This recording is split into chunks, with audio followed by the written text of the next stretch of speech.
What up guys, gdwarrior here. I just wanted to show you something real quick. I got a new gimmick.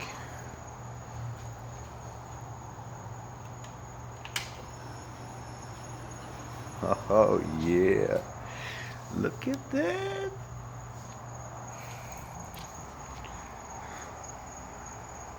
Looks sweet, doesn't it? It's a Logo Projector. It's nice and hidden, all stealth.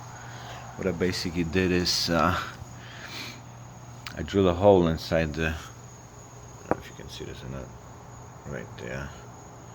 I drilled a hole and I stuck this thing in, and now I got one of these Logo projectors here. It's from Tricked Out Customs or something like that on eBay. It looks sweet. Let me start the bike.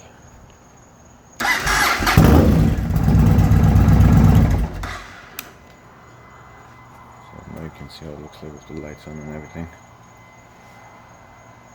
Looks really sweet, and it only turns on with the key, and when I ride it. Once I turn the key off, it's off too. And then I wired everything down below on the frame and to the seat, and I wired it straight to the harness and then the ground, to the ground. Alright, see you guys. gdwarrior.